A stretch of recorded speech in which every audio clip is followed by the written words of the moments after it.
আল্লাহর নবী বলেছেন কিয়ামতের দিন জাহান্নামের একটা মাথা বের হবে, জাহান্নামের একটা গর্দান বের হবে।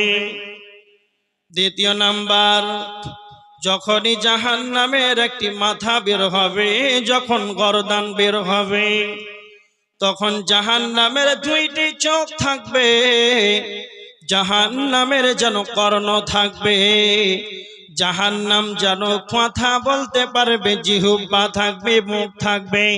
তার মানে জাহান্নামের চোখ থাকবে, জাহান্নামের কর্ণ থাকবে। জাহান্নাম বলবে এই তিন, তখন জাহান্নাম যেন শুনতে পাবে, জাহান্নাম যেন দেখতে পাবে। তার মানে জাহান্নামের চক্ষু রয়েছে, জাহান্নাম শুনতে পাবে। তার মানে জাহান্নামের কর্ণ রয়েছে, জাহান্নামের জিহ্বা রয়েছে। তার মানে জাহান্নাম যেন কথা বলবে। জাহান্নাম কিয়ামতের ময়দানে যখন জাহান্নামকে আনা হবে, তখন জাহান্নাম যেন নিজেই যেন কথা বলবে।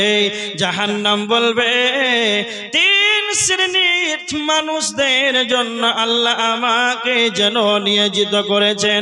জাহান্নাম নিজেই বলবে তিন শ্রেণীর মানুষের জন্য আল্লাহ আমাকেই যেন জাহান্নামকে বানিয়েছেন।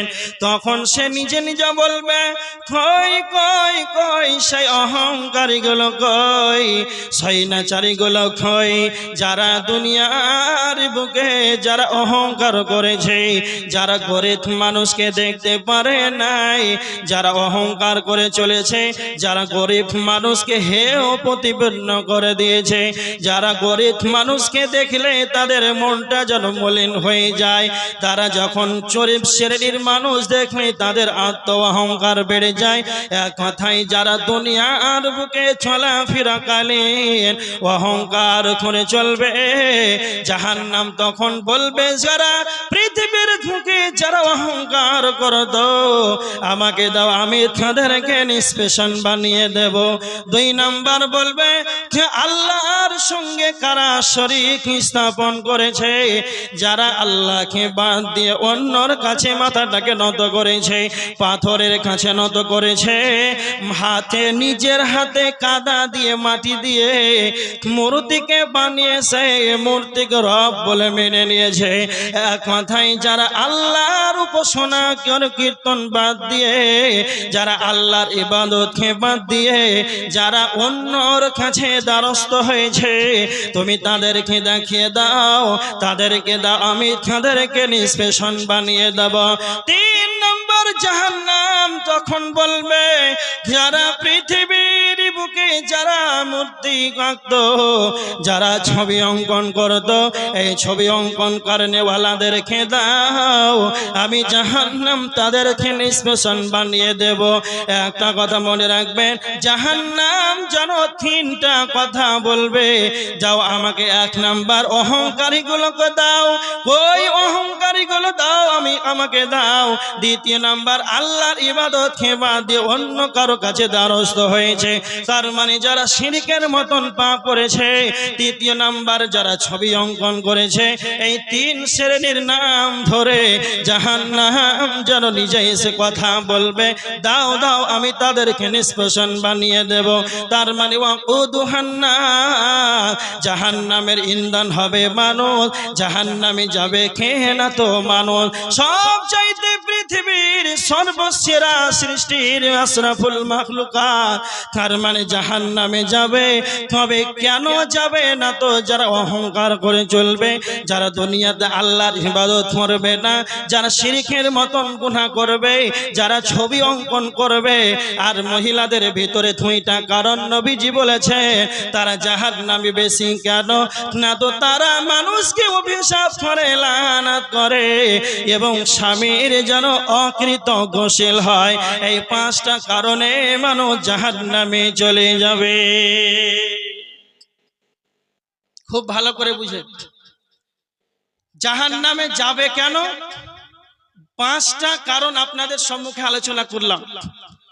পাঁচটা কারণ। মহিলাদের দুইটা, যে তারা লানাত বেশি করে, স্বামীর অকৃতজ্ঞশীল হয়, তারপরে তিনটা বললাম তিরমিজি শরীফের হাদিস থেকে। এক নাম্বার হলো অহংকার, দ্বিতীয় নাম্বার যারা শিরক করে, যারা ছবি অঙ্কন করে, পাঁচটা কারণে মানুষ জাহান্নামে চলে যাবে।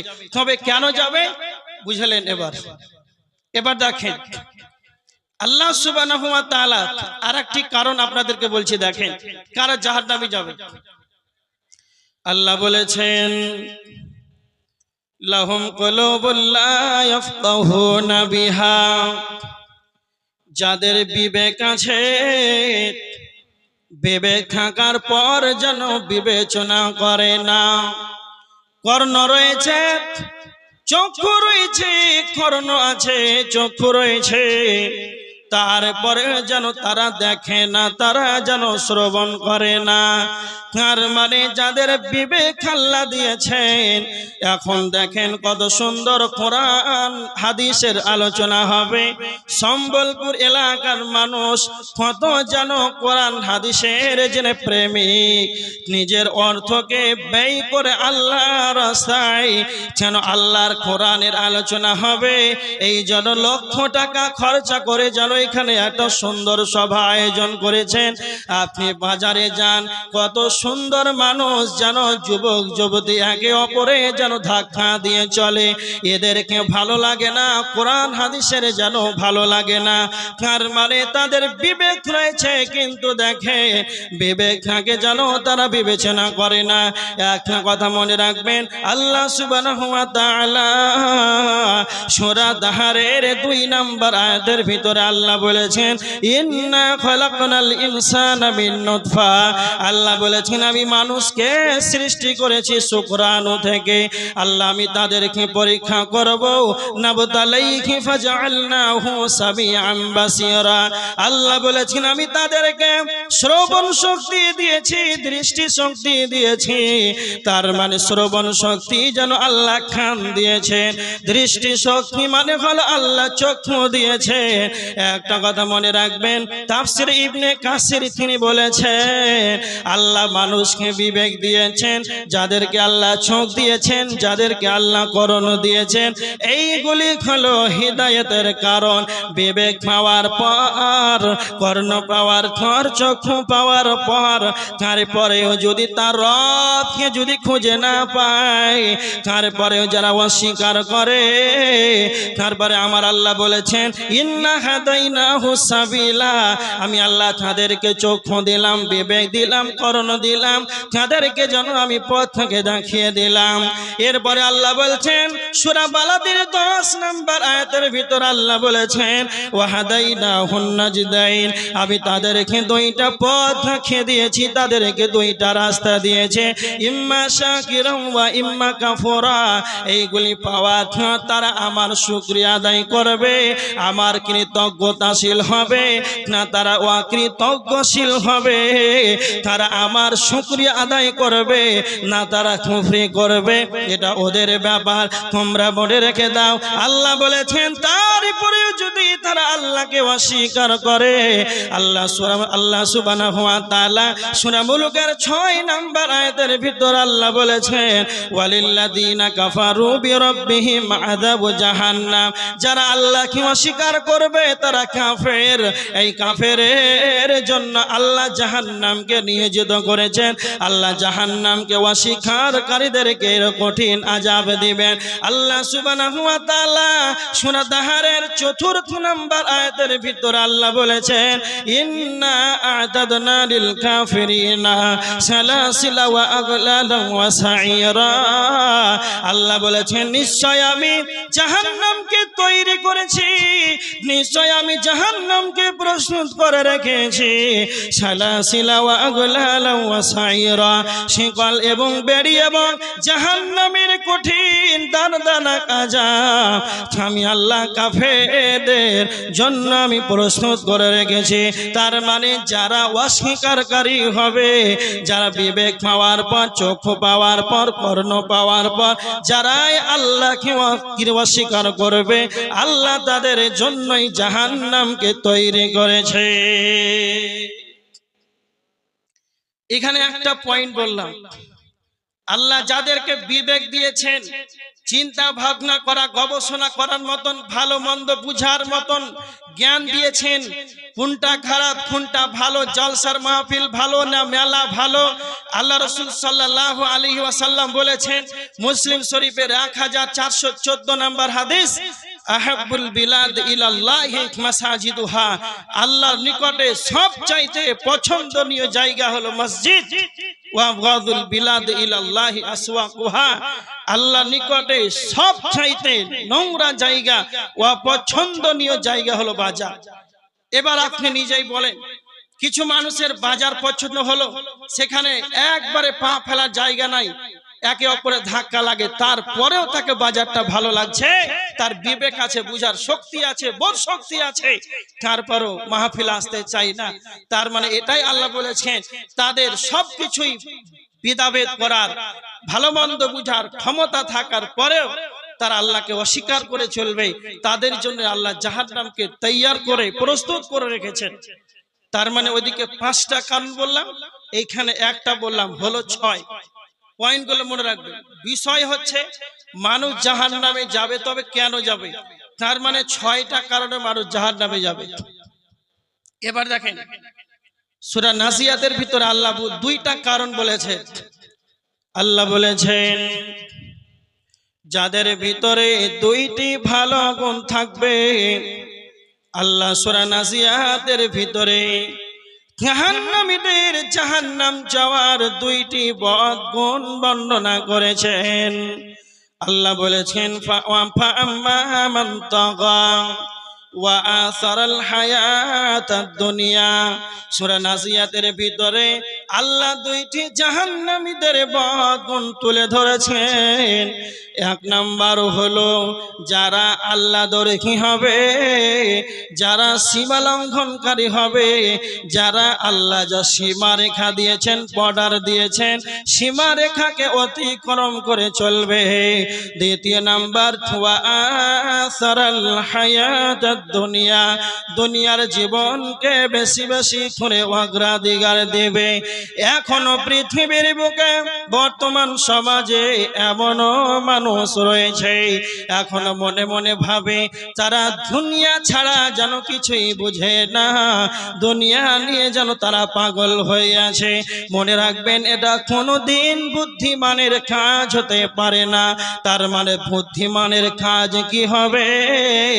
একটা হাদিস শুনেন, ইবনে মাজাহ শরীফের হাদিস 4259 নাম্বার হাদিস।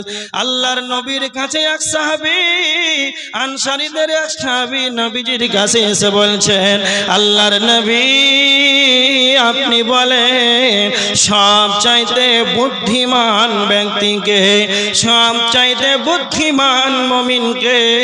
আল্লাহর নবী বললেন, আকসারুহুম লিল মাউতি যিকরা, যেই ব্যক্তি বেশি বেশি করে মওতটাকে স্মরণ করবে, যেই ব্যক্তি বেশি বেশি করে মরণকে স্মরণ করবে, সেই ব্যক্তি হলো সবচাইতে চালাক।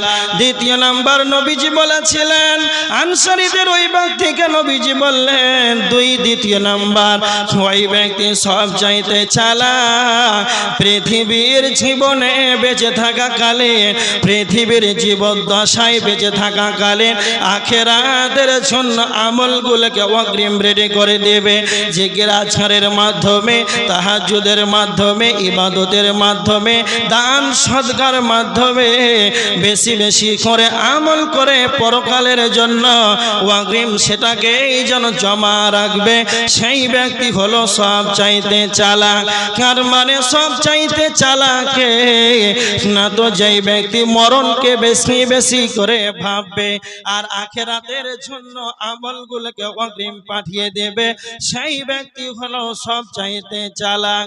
আর সবচাইতে বুদ্ধিহীনতারকে, সবচাইতে সেই ব্যক্তি যারা দুনিয়া নিয়ে পাগল হয়ে থাকবে। এমনও মানুষ আছে দুনিয়ার বুকে, তারা বাড়ি চাই, গাড়ি চাই, টাকা চাই, সম্পদ চাই, চাকরি, ব্যাংক ব্যালেন্স, তারা কোটি কোটি টাকার মালিক হইতে চায়। একটা কথা মনে রাখবেন, তারা নিজে নিজে দুনিয়ায় শুধু চাই। তো আমার আল্লাহ বলেছেন যারা এরকমটা মনে মনে ভাববে, যারা শুধু দুনিয়া কামানোর জন্য শুধু দুনিয়া চাইবে, তো আমার আল্লাহ বলেছেন ওয়ামা লাহু ফিল আখিরাতি মিন খালাক, তাদের যেন পরকালে কোন রকম যেন অংশ মিলবে না। তৃতীয় নাম্বার, যারা চালাক হবে, যারা ইমানদার হবে, তারা আল্লাহর কাছে দোয়া করবে আর বলবে রব্বানা আতিনা ফিদ দুনিয়া হাসানা। আর যারা ইমানদার হবে তারা আল্লাহকে বলবে হে আমার রব, আল্লাহ আপনি আমাকে দুনিয়ার বুকে কল্যাণ দান করেন, ওয়া ফিল আখিরাতে হাসানা, এবং পরকালে হাসানা দান করেন। সবচাইতে আপনার কাছে যেটা বড় কল্যাণ কামনা করি, ওয়াকিনা আযাবান নার, আল্লাহ আপনি আমার জন্য জাহান্নামকে হারাম করে দেন, আল্লাহ আপনি আমার জন্য জাহান্নাম থেকে নিষ্কৃতি দেন। তার মানে তিনটা কথা বলবে। যারা চালাক হবে যখন আল্লাহর কাছে যখন দোয়া করবে, তারা দুনিয়া চাইবে, আখিরাতও চাইবে, আর নিজেকে যেন জাহান্নাম থেকে মুক্তি চাইবে। আমার আল্লাহ বলেছেন যারা এইরকম ভাবে দোয়া করবে তাদের পরকালেই যেন তাদের অংশ মিলবে। আর যারা শুধুই দুনিয়া চাইবে, তো আমার আল্লাহ বলেছেন ওয়ামা লাহু ফিল আখিরাতি মিন খালাক, তাদের কোন রকম অংশ মিলবে না। তবে কি মিলবে? আমার আল্লাহ বলেছেন ওয়া আসারাল হায়াতাদ দুনিয়া, যারা দুনিয়াকে বেশি করে অগ্রাধিকার দেবে তাদের কি মিলবে না? তো ফা ইন্নাল জাহিমা হিয়াল মাওয়া, তাদের ঠিকানা হবে জাহান্নাম, তাদের ঠিকানা হবে জাহান্নাম। ভালো করে বুঝেন, যারা শুধু দুনিয়াই চাইবে তাদের পরকালে কোনো কিছু মিলবে না। মিলে তো মিলবে কি না, তো তাদের ঠিকানা হবে জাহান্নাম। আর আল্লাহ সুবহানাহু ওয়া তাআলা তারপরের আয়াতে দুইটি জান্নাতীদের ভালো গুণ বর্ণনা করেছেন। ওয়া আম্মা মান খাফা মাকাম রাব্বিহি ওয়া নাহান নাফসা আনিল হাওয়া। ভালো করে বুঝেন, যেই ব্যক্তি দণ্ডায়মান হাওয়াকে উপস্থিত হওয়াকে যেন আল্লাহকে ভয় করবে, সদা সর্বদা নির্জন জায়গায় জলহীন প্রান্তে জল সমুদ্রে একাকী থাকবে, সেই জায়গাতেও যেন আল্লাহকে ভয় করবে। দ্বিতীয় নাম্বার হলো ওয়ানাহান নাফসা আনিল হাওয়া, নিজের নফসকে নিজের প্রবৃত্তিকে যেন সে লালসা মুক্ত রাখবে। এক কথায় নিজের মন মতন চলা যাবে না। যারা তার নিজের মনটাকেই যেন নিজের যেটা শয়তানের ওয়াসওয়াসা, একটা কথা মনে রাখবেন, শয়তান আপনাকে যেন অনেক কিছুতে কুমন্ত্রণা দেবে, শয়তান আপনাকে যেন ধোঁকার ভিতরে ফেলার চেষ্টা করবে। এক কথায় নিজের নফসকে বিভিন্ন কুমন্ত্রণা দিবে। আল্লাহ যা কোরআনে নিষেধ নীতিমালা রেখেছেন, আদেশ করে রেখেছেন, নিষেধ রেখেছেন, নবীজি যা বলেছেন কোরআন হাদিস যা বলবে তাই আপনাকে করতে হবে। নচেত শয়তানের ওয়াসওয়াসাতে নিজের মন মতন যেন চলা যাবে না। যেই ব্যক্তি নিজের নফসকে কন্ট্রোলে রাখবে, তো আমার আল্লাহ বলেছেন দুইটি ভালো গুণ থাকার কারণে তার ঠিকানা হবে ফা ইন্নাল জান্নাতা হিয়াল মাওয়া, তার ঠিকানা হবে জান্নাত। একটা হলো ভালো গুণ, যেখানেই থাকবে সদা সর্বদা আল্লাহ সুবহানাহু ওয়া তাআলার ভয় তার ভিতরে থাকবে।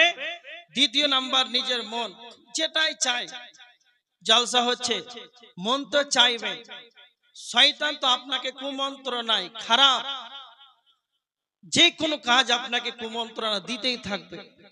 কত মানুষ মেলাতে আজকে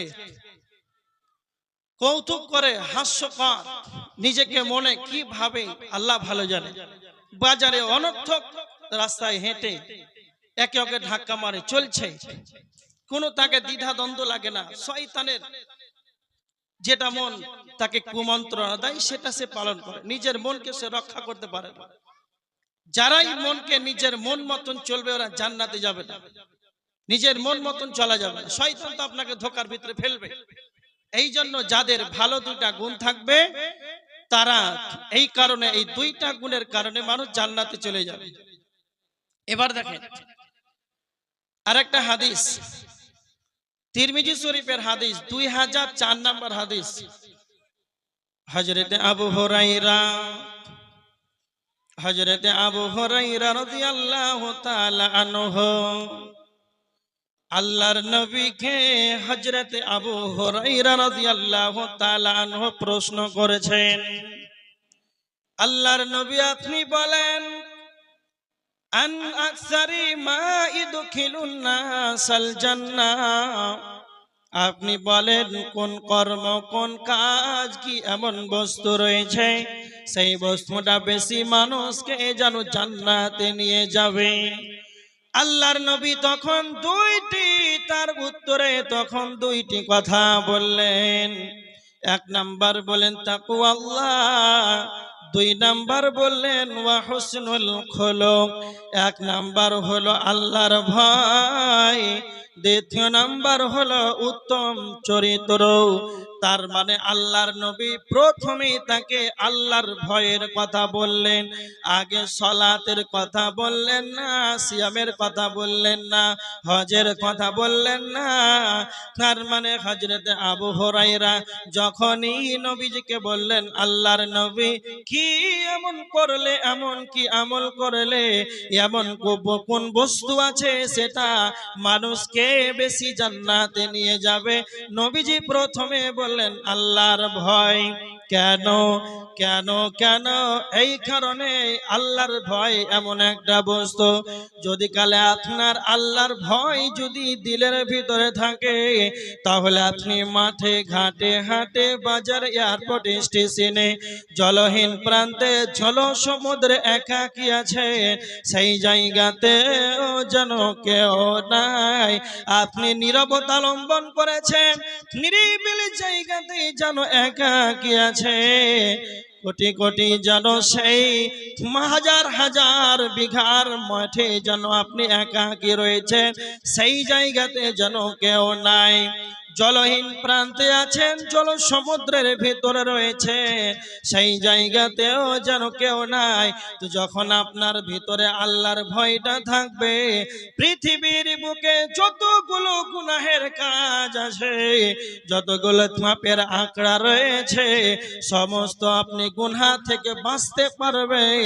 সেই বস্তুটার নাম হলো আল্লাহর ভয়।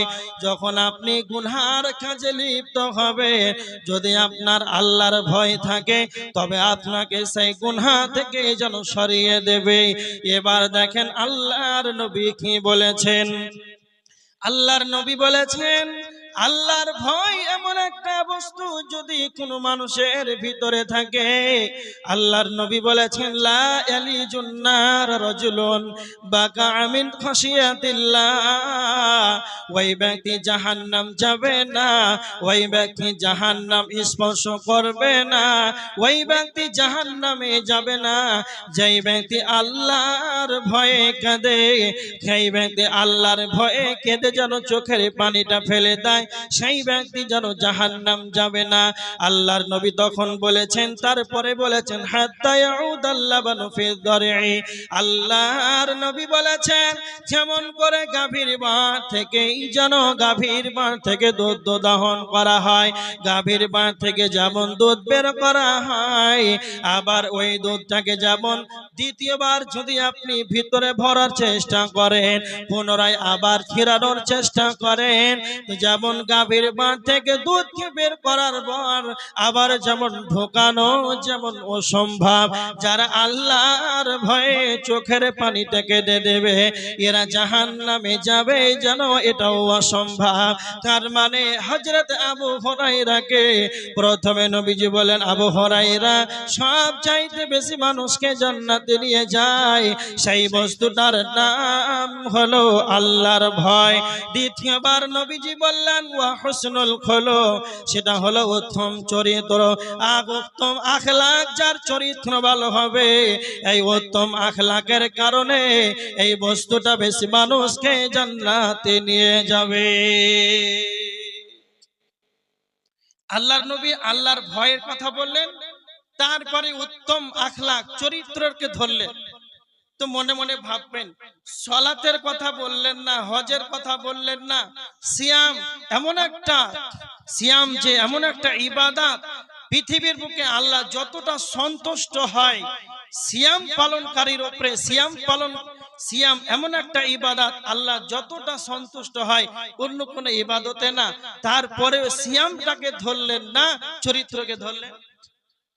তবে চরিত্রটা কত খাতারনাক একটা কথা মনে রাখবেন, চরিত্র এমন একটা বস্তু, পৃথিবীর কোনো স্কুল কলেজ শিক্ষাঙ্গন নাই, ইউনিভার্সিটি নাই, সেই জায়গাতে আপনি যাবেন আর আপনি গিয়ে সেখানে আপনাকে 10 দিন, 1 দিন, 5 দিন, 1 বছর পর আপনাকে চরিত্রটাকে ভরে আপনাকে পাঠিয়ে দিবে আর সকাল থেকে আপনি চরিত্রবান হয়ে যাবেন। এটা হয় পশ্চিম কালে, এটা হয় না।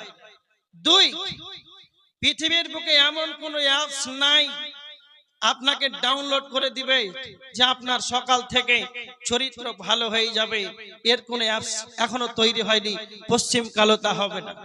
চরিত্র এমন একটা বস্তু, বিবেক হওয়া থেকে নিয়ে, জ্ঞান হওয়া থেকে নিয়ে আপনাকে ধীরে ধীরে মানুষের সঙ্গে সালাম করা, 5 ওয়াক্তের সালাত আদায় করা, ইসলামের হুকুম আহকামকে মেনে নেওয়া, যেইভাবে রাসূলুল্লাহ সাল্লাল্লাহু আলাইহি সাল্লাম মানুষের সঙ্গে চলাফেরা করতেন, মানুষের সামনে কথা বলতেন, সমস্ত আদব আখলাককে নকল করে সেটাকে মেনে নেওয়া, তারপরে নিজেকে চরিত্রবান হওয়ার চেষ্টা করা।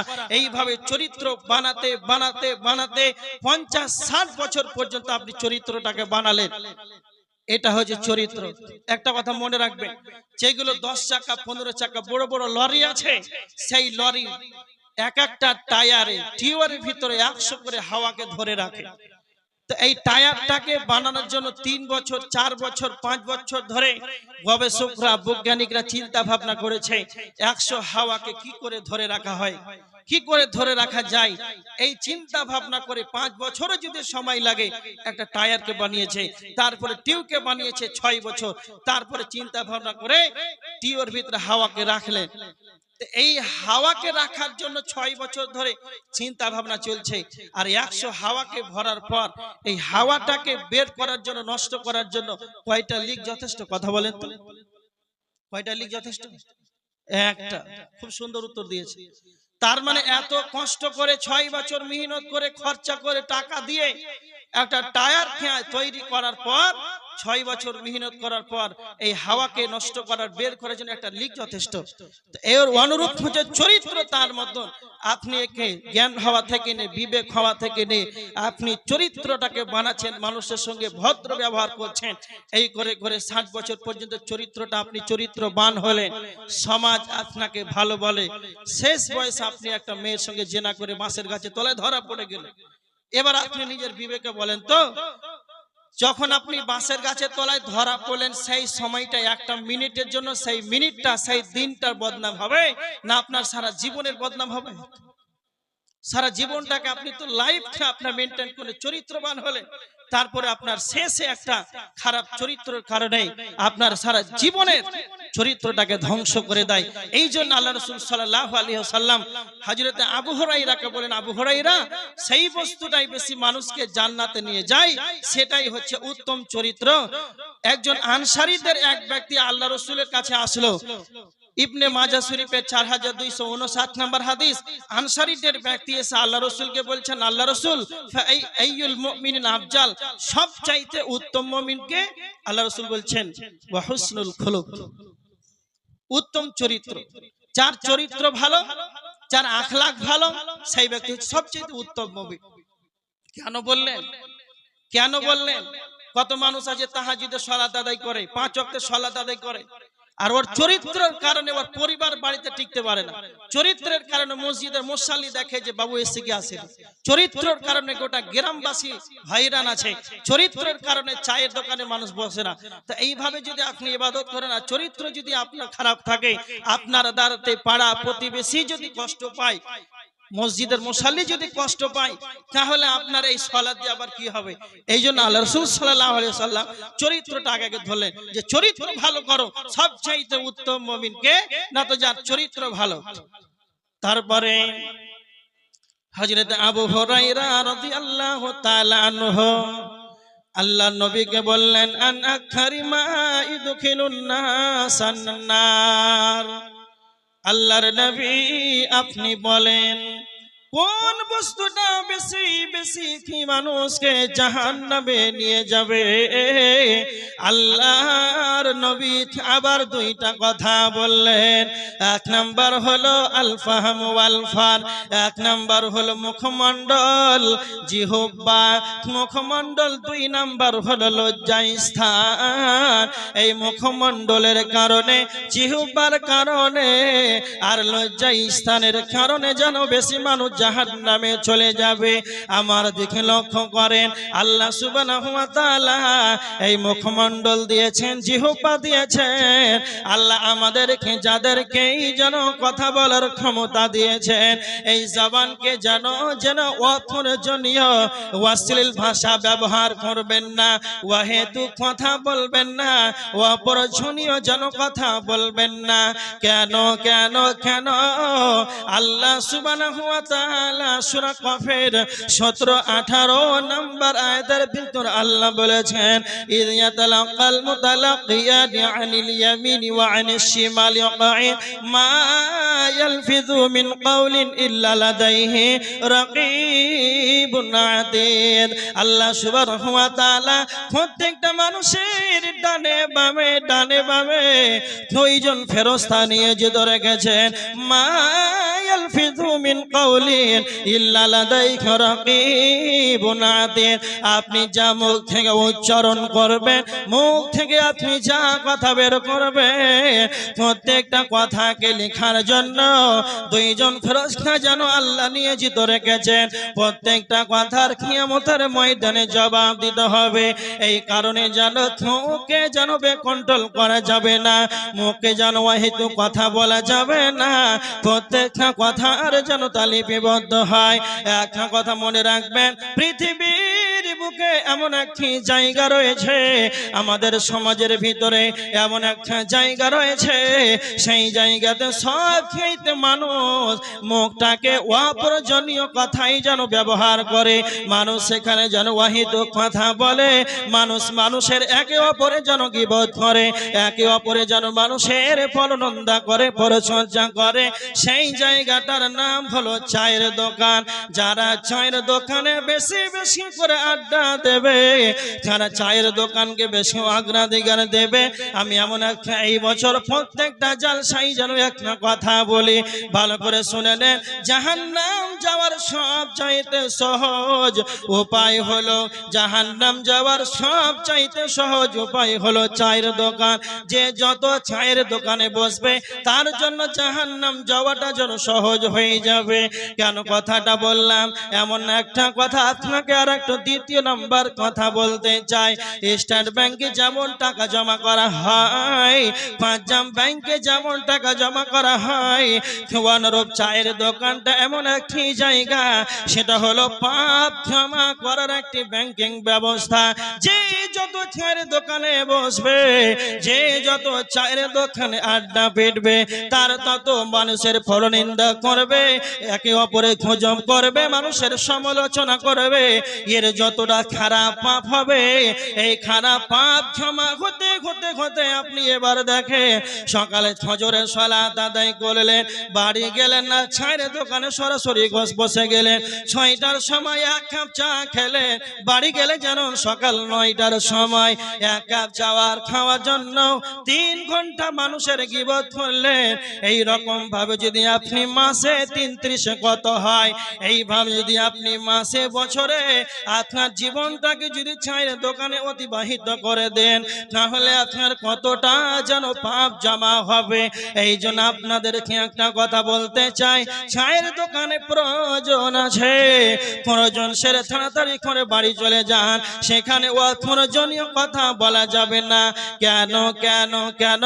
আল্লাহর নবী বলেছেন, মান কানা ইউমিনু বিল্লাহি ওয়াল ইয়াউমিল আখির, যদি তোমাদের আল্লাহর প্রতি ভয় থাকে, তোমাদের যদি আল্লাহর প্রতি বিশ্বাস থাকে, আখিরাতের প্রতি যদি ঈমান থাকে, আল্লাহর নবী বলেছেন ফালিয়াকুল খায়রান, তবে তোমরা ভালো ভালো ভালো কথা বলো, নচেত তোমাদের প্রয়োজন নাই, তোমাদের কথা বলার দরকার নাই।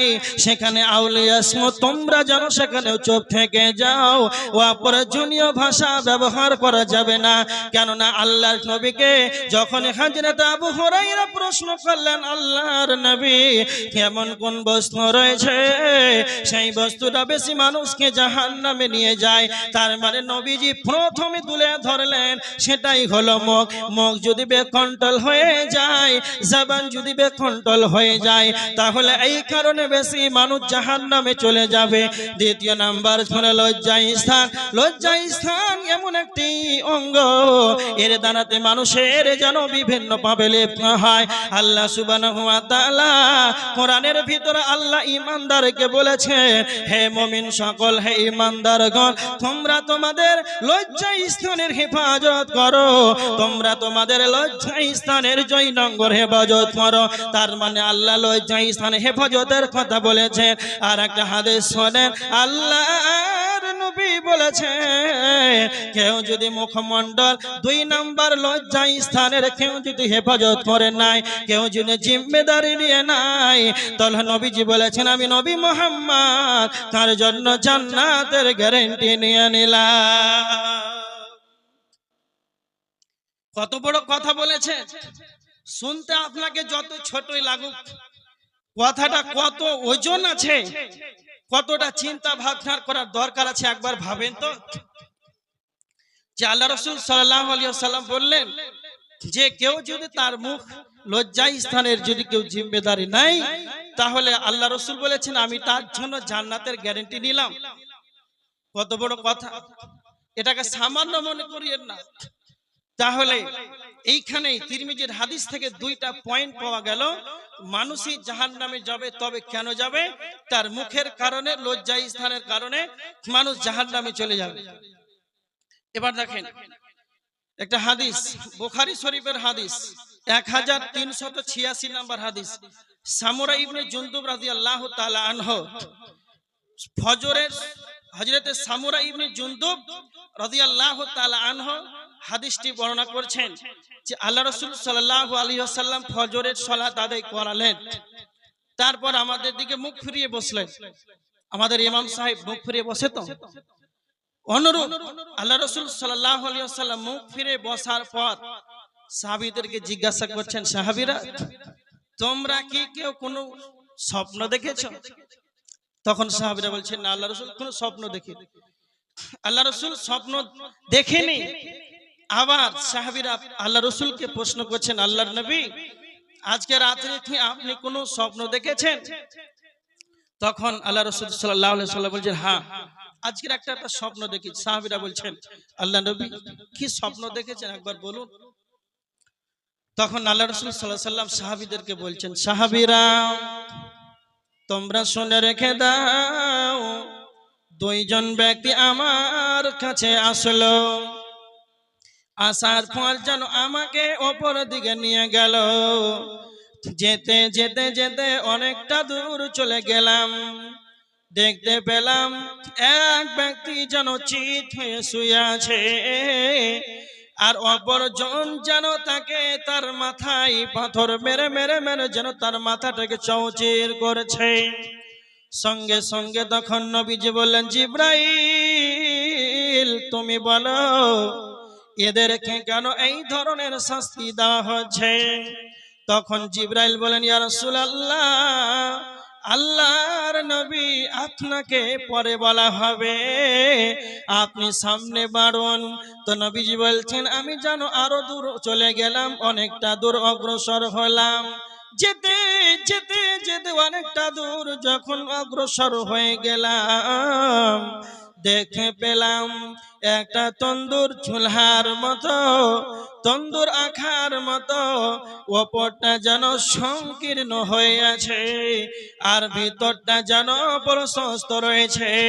ওই আখার ভিতরে যেন আগুন আর আগুন আর আগুন, আর তার ভিতরে আগুনের ভিতরে যেন নারী আর পুরুষ যেন উলঙ্গ ভাবে, নারী আর পুরুষ, পুরুষ আর নারী যেন উলঙ্গ অবস্থায় যেন চিৎকার করেছে।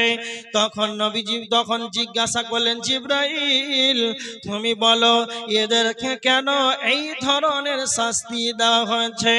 সঙ্গে সঙ্গে জিবরাইল বললেন, ইয়া রাসূলুল্লাহ, আল্লাহর নবী, এদের শাস্তির কারণ হলো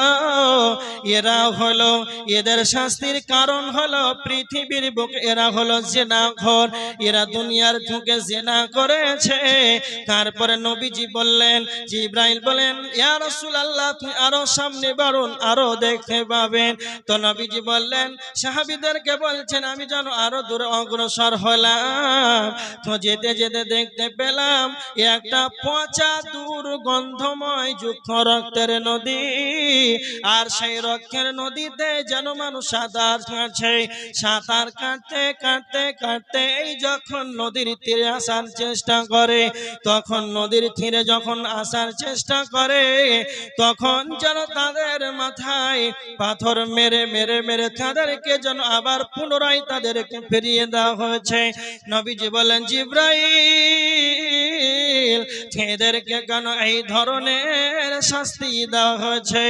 এবার তখন জিবরাইল আমিন বলতে আরম্ভ করলেন, আল্লাহর নবী আপনি এক নম্বর যেটা দেখতে পেলেন, যে প্রথমে একজন ব্যক্তি শহীদ অবস্থায় আর একজন ব্যক্তি যেন তার মাথায় যেন পাথর মেরে মেরে মেরে যেন তাকে আঘাত করছে।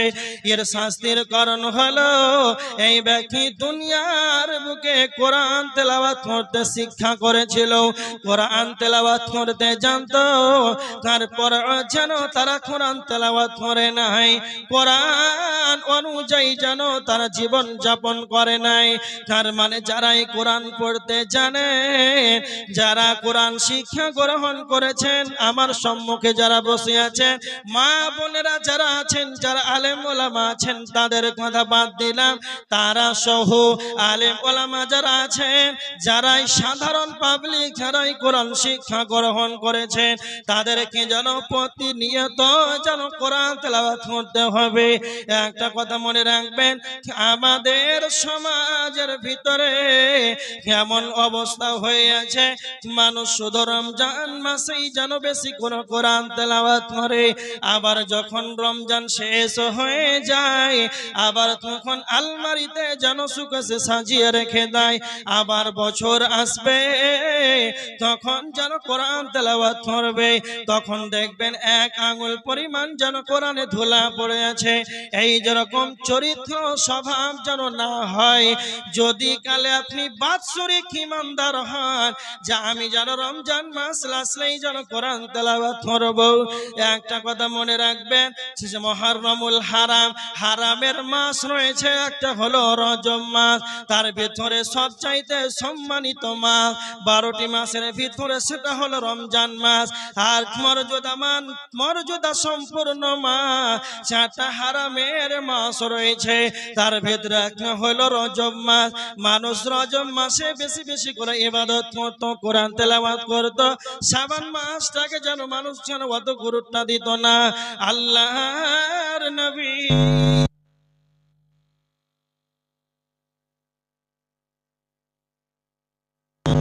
কতটা ফজিলত রয়েছে, আমরা মনে মনে ভাবি রজব গেল, তার মানে মুহররম গেল, যতগুলো মাস ছিল সব গেল, রমজান আসবে তো বেশি করে ইবাদত করব। একটা কথা মনে রাখবেন, এইভাবে যখন মানুষ শাবানকে গুরুত্ব দিত না, আল্লাহর নবী শাবান মাসটাকে বেশি বেশি করে গুরুত্ব দিতেন, শাবান মাসটাকে বেশি বেশি গণনা করতেন। সাহাবীরা প্রশ্ন করতেন, ইয়া রাসূলুল্লাহ আপনি শাবান মাসকে কেন বেশি গুরুত্ব দেন?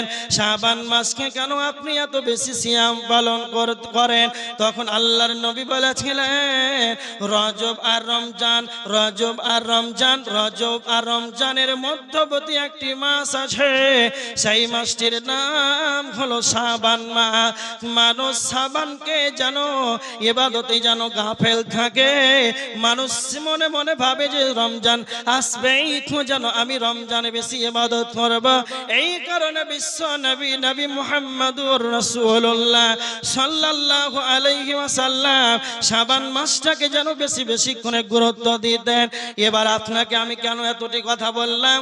শুধুমাত্রই যারা শুধু রমজান মাস আসবে তো ইবাদত বেশি বেশি করে করব, কিয়ামুল লাইল করব, তারাবির আদায় করব, কোরআন তেলাওয়াত করব, জি করতেই হবে, কিন্তু সর্বদা কোরআনকে জারি রাখতে হবে, কোরআন পড়তে হবে। নচেত কোরআন শিক্ষা গ্রহণ করেছেন, কোরআন পড়তে জানেন, আর কোরআন শিক্ষা গ্রহণ করার পর যদি কোরআনটাকে তেলাওয়াত না করেন, তাহলে এইভাবে এই যেন শাস্তির সম্মুখীন হতে হবে। এইভাবেই শাস্তির সম্মুখীন হতে হবে যে যারা কোরআন শিক্ষা গ্রহণ করেছে আর কোরআন সকালে ফজরের সালাত আদায় করলে চলে গেল চায়ের দোকান, মাগরিবের সালাত আদায় করলে চলে গেল চায়ের দোকান, এইভাবে সময়গুলোকে চায়ের দোকানে নষ্ট করে আজকে কোরআনটাকে তেলাওয়াত করছে না। তার মানে যারা কোরআন পড়তে জানেন তাদেরকে আমি বলে যাই, সর্বদা যখন আপনি অবসর সময় পাবেন তখনই কোরআন তেলাওয়াত করবেন। যারা মা বোনেরা আছেন, যারা শিক্ষা গ্রহণ করেছেন, মা বোনেরা কোরআন তেলাওয়াত করবেন, অনেকেই করে।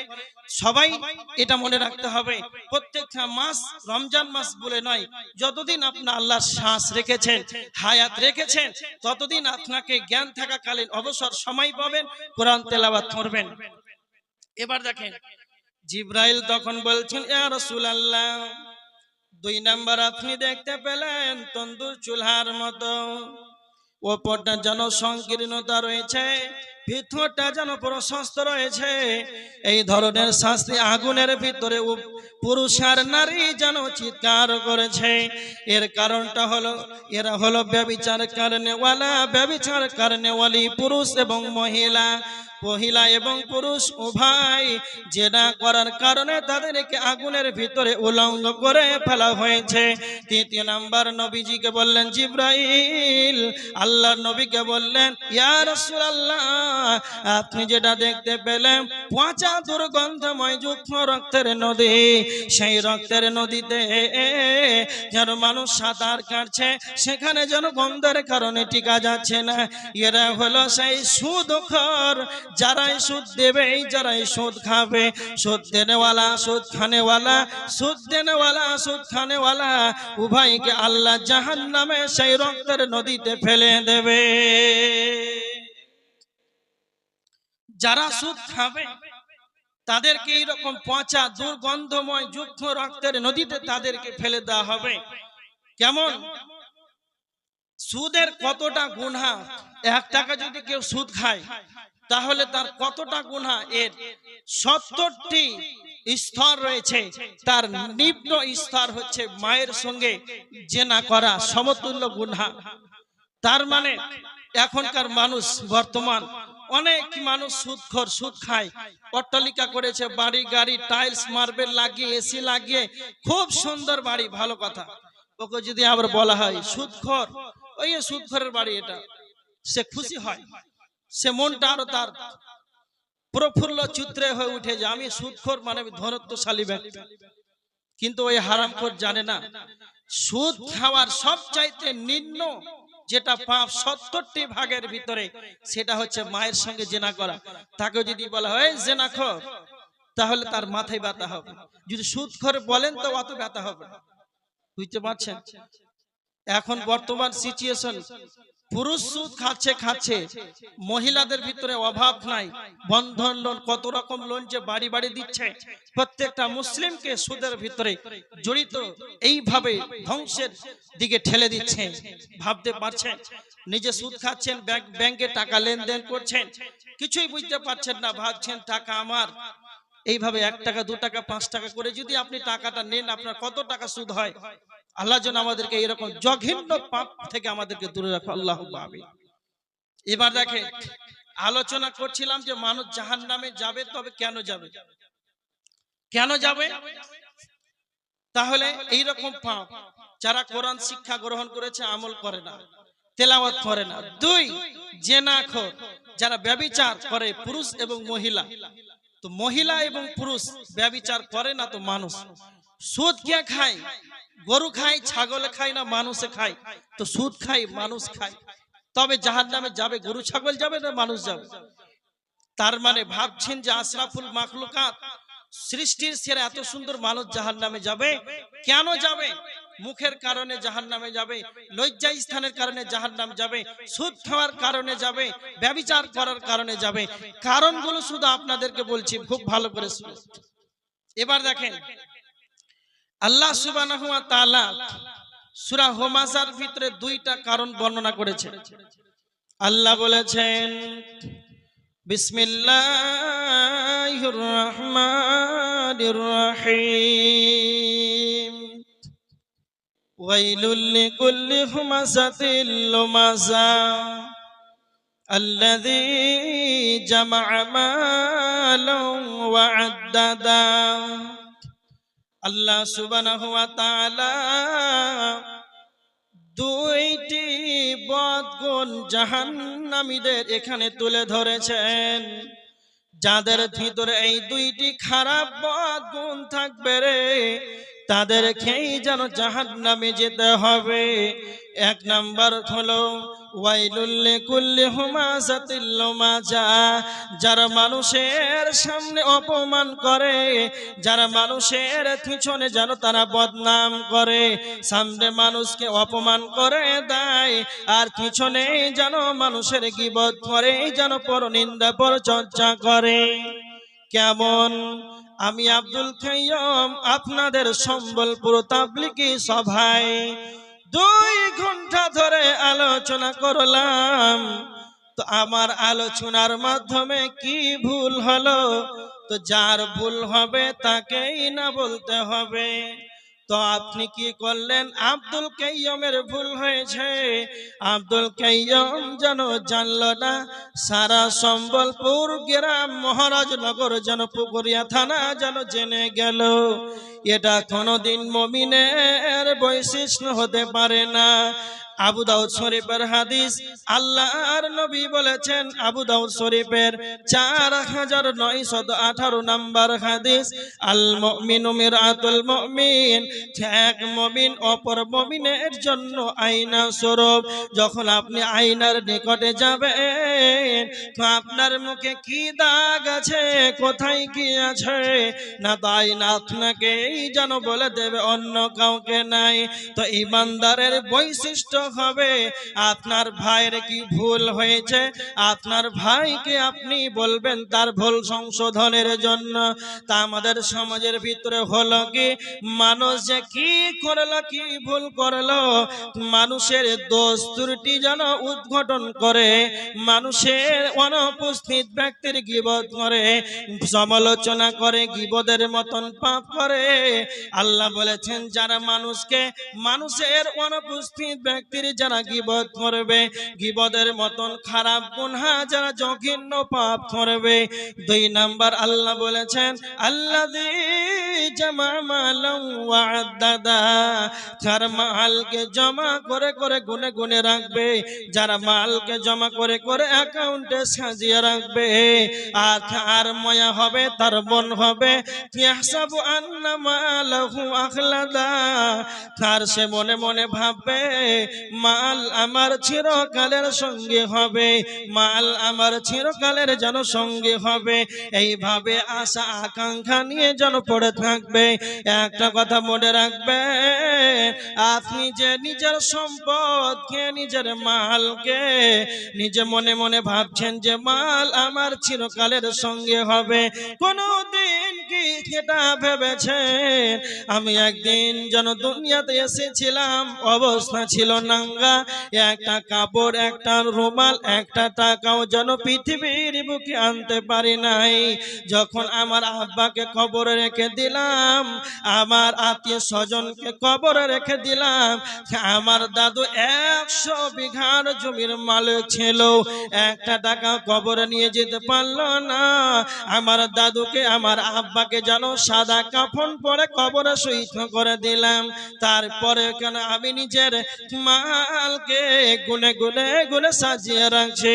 কোনদিন কি ভেবেছেন একদিন আমার দাদার ধন ছিল, সম্পদ ছিল, দাদা যখন মারা গেল হইল বাবার, বাবা যেদিন মারা গেল হইল আমার, যেই দিন আমি পৃথিবী ছেড়ে চলে যাব নীরব নগরে, তখন আমার এই মালের মালিকানা সত্য সন্তানের হাতে চলে যাবে।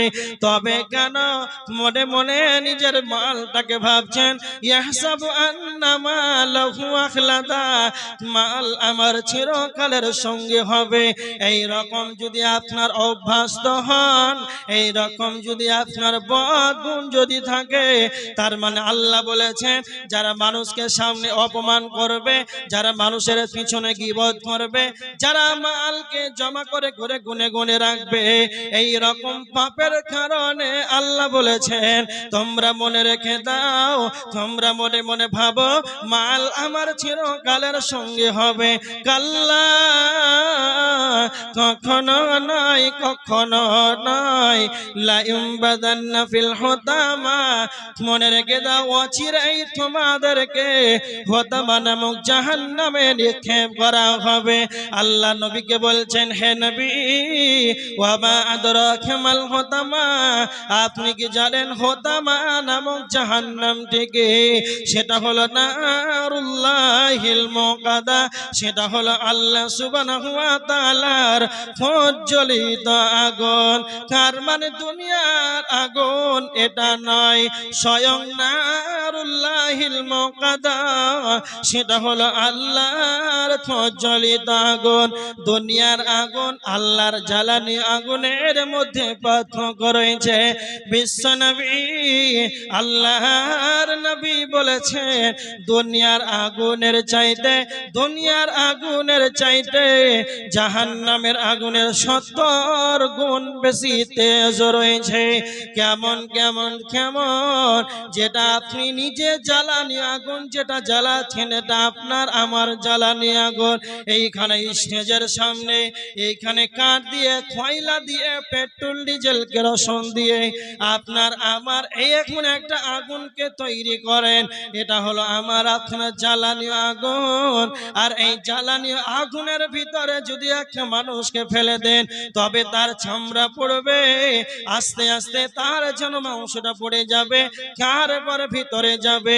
তো আমার আল্লাহ বলেছেন হুতামা নামক জাহান্নাম এমন একটি খাতারনাক জাহান্নাম, যখনই মানুষকে হুতামা নামক জাহান্নামে নিক্ষেপ করা দেওয়া হবে, তখন আমার আল্লাহ বলেছেন সেই আগুনটা কত দূর পর্যন্ত পৌঁছে যাবে। আল্লাতী তাত্তালিউ আলাল আফিদা, জাহিদাই পর্যন্ত গ্রাস করবে। যখন আপনাকে, যখন মানুষকে হুতামা নামক জাহান্নামে নিক্ষেপ করা হবে, তখন তার চামড়া যেরকম পড়বে, তার মাংসটা সেরকম পড়বে, তার হৃদয় পর্যন্ত যেন সম পরিমাণ পর্যন্ত পড়বে। এই জন্য আমার আল্লাহ বলেছেন নারুল্লাহিল মুকাদা, যারা মালকে জমা করে রাখবে আর মনে মনে ভাববে মাল আমার চিরকালের সঙ্গে হবে, তাদেরকে আল্লাহ হুতামা নামক জাহান্নামে দেবে।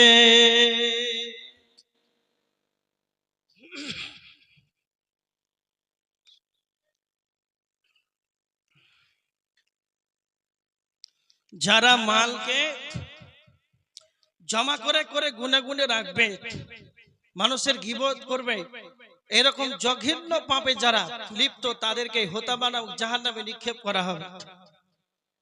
তার মানে সূরা হুমাযা থেকে এখানে দুইটা কারণ পাওয়া গেল জাহান্নাম যাওয়ার কারণ। দুইটি হচ্ছে কি না, তো এই দুটা খারাপ জঘন্য পাপ। এবার দেখেন সূরা আল মুদ্দাসসির, এখানে 4টা কারণ আল্লাহ বর্ণনা করেছেন জাহান্নামীদের, 4টা কারণ। যখন কিয়ামত হবে, আল্লাহ যেদিন কিয়ামত অনুষ্ঠিত করবেন, কিয়ামত যেদিন ধ্বংস হয়ে যাবে, শুধুমাত্র থাকবে জান্নাত আর জাহান্নাম, জাহান্নাম আর জান্নাত। আল্লাহ সুবহানাহু ওয়া তাআলা জান্নাতীদেরকে জান্নাতে দিবেন, জাহান্নামীদেরকে জাহান্নামে দিয়ে সমাপনী দিয়ে দেবেন। যখনই জান্নাতীরা জান্নাতে চলে যাবে, জাহান্নামীরা যখন জাহান্নামে চলে যাবে, তখন জান্নাতীরা বলবে, মা সালাকাকুম ফি সাকার, মা সালাকাকুম ফি সাকার। জান্নাতীরা বলবে, ও জাহান্নামীরা, তোমরা কেন জাহান্নামে গেলে? কেন কেন তোমরা জাহান্নামে গেলে? তখন জাহান্নামীরা প্রথম কারণ তারা বলবে, ক্বালু লাম নাকু মিনাল মুসাল্লিন, আমরা মুসাল্লি ছিলাম না, আমরা নামাজি ছিলাম না, আমরা সালাত আদায় করতাম না। এই পয়েন্টটা খুব ভালো করে শুনে বাড়ি নিয়ে যান, এই পয়েন্টটা মনে রাখেন, কাজ দেবে আপনার। জাহান্নামীদেরকে যখন প্রশ্ন করা হবে, জাহান্নামীরা কেন তোমরা জাহান্নামে গেলে, তখন তারা প্রথম কারণ পেশ করবেন যে আমরা সালাত আদায় করতাম না। তার মানে কাউকে জাহান্নামী বলা যাবে না। খুব ভালো করে বুঝেন, কাউকে জাহান্নামী বলা যাবে না, সমস্ত ওলামাদের মত। কিন্তু বেনামাজি বেনামাজি বেনামাজি জাহান্নামে যাবে। কেন? এটা কোনো হাদিস নয় যে হাদিসের মান কম হতে পারে, হাদিসটি দুর্বল হতে পারে, হাদিসটা জাল হতে পারে। স্বয়ং আল্লাহর কথা, কোরআনের কথা, এতে কোনো সন্দেহ নাই। আল্লাহ জিব্রাইলকে যা বলেছেন, আল্লাহ জিব্রাইলকে যা বলেছেন, জিব্রাইল তা নবীজিকে এসে বলেছেন, এতে কোনো রকমের কোনো সন্দেহ নাই। কার মানে এটা পবিত্র কোরআনের কথা, আল্লাহর কথা। যখনই জাহান্নামীদেরকে বলা হবে কেন জাহান্নাম এসেছো, তখন তারা বলবে আমরা নামাজি ছিলাম না। নামাজি ছিলাম না। একটা কথা মনে রাখেন, আলোচনা চলছে মানুষ জাহান্নামে যাবে কেন, কিসের কারণে মানুষ জাহান্নামে যাবে। তো ভাবছেন যে মানুষ জাহান্নামে যাবে, এত সুন্দর মানুষ, তো এখানে একটা পয়েন্ট পাওয়া গেল। সেই পয়েন্টটা হলো কি না, তো বেনামাজি যতগুলো আপনাদের সম্বলপুর গ্রামের লোক আছে, বক্তা নিয়ে আসেন, বক্তা আপনারা নিয়ে আসেন, টাইম হয়ে গেছে। বেনামাজি সম্বলপুর এলাকার মানুষ, বিশাল বড় গ্রাম,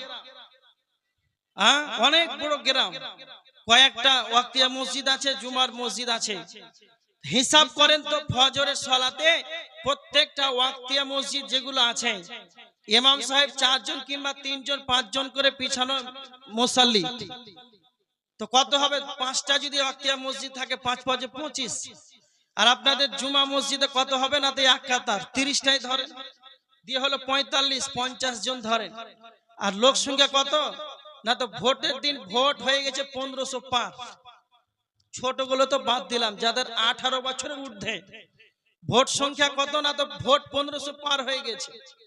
তো 50 জনের যে হাজিরি রয়েছে, এই মালটি কোথায় যাবে? এইটি কোথায় যাবে? এদের বিবেক আছে, সব কিছু বুঝে। যখন ভোট আসে তখন মনে হচ্ছে ওদের মতো না চালাক দুনিয়াতে নেই। সারা রাত লাইলাতুল কদর, আগে দেখেছি সারা রাত জেগে জেগে মানুষ ইবাদত করত। আর লাইলাতুল কদর আবার রাজনীতি, এখন ভোটের সময় চলে এসেছে। কেমন ভাবে রাত জাগছে, সারা রাত চলছে পাহারা, যেন ভোট কেউ নিতে না পারে। তাহলে এইভাবে আপনার যদি অভ্যস্ত থাকেন যে শুধু জুমা সালাত আদায় করছেন আর কোনো খবর নেই, তাহলে কি করে হবে বলেন? তাহলে এটা একটা বেনামাজি যদি হয়ে মারা যান তাহলে একটা জাহান্নামে যাওয়ার একটা কারণ হয়ে দাঁড়ায়। এই জন্য যারা মা বোনেরা আছেন, যারা আমার সম্মুখে বসে আছেন, তাদেরকে আমি বলে যাই, যতক্ষণ আপনার শ্বাস আছে, জ্ঞান আছে, বিবেক আছে, ততক্ষণ পর্যন্ত আপনি সালাত আদায় করেন, সালাত আদায় করতে থাকেন যতক্ষণ আপনার জ্ঞান আছে। পারছেন দাঁড়িয়ে করেন, না পারছেন অবস্থা ওরকম আপনার অনুকূলে হচ্ছে না, তখন আপনি বসে আদায় করেন, বসে পারছেন না শুয়ে আদায় করেন, কিন্তু আপনার জ্ঞান থাকা